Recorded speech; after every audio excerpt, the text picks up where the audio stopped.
So, it all started when our small town group decided to embark on a noble quest to start a community garden.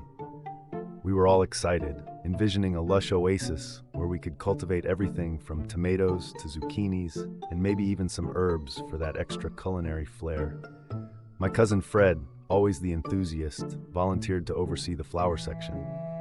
Fred has always had a green thumb, or so we thought, and he was particularly proud of his tulips, which he claimed were the envy of the entire neighborhood.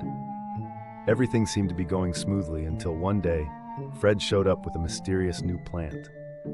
He beamed with pride as he explained that he had been crossbreeding his tulips with his beloved jalapenos. We all raised our eyebrows, a bit skeptical, but mostly amused by his garden guru ambition.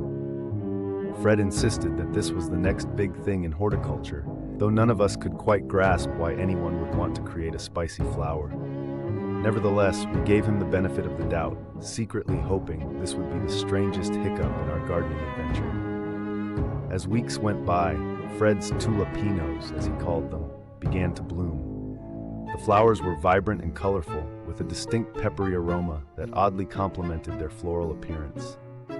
Word spread quickly, and soon our garden was the talk of the town. People came from far and wide, curious to see the botanical marvel. Fred basked in the glory, proudly giving tours and even offering taste tests. It was all fun and games until one afternoon when Mrs. Jenkins, our local shopkeeper, decided to spice up her dinner party by using Fred's tulipinos as a garnish. The next day, we were all gathered at the garden when Mrs. Jenkins stormed in, her face as red as a beet. She was fuming, not because of the taste, but because her dinner guests had spent the entire evening crying over their plates. "Fred," she exclaimed, "you've turned my soiree into a sob story."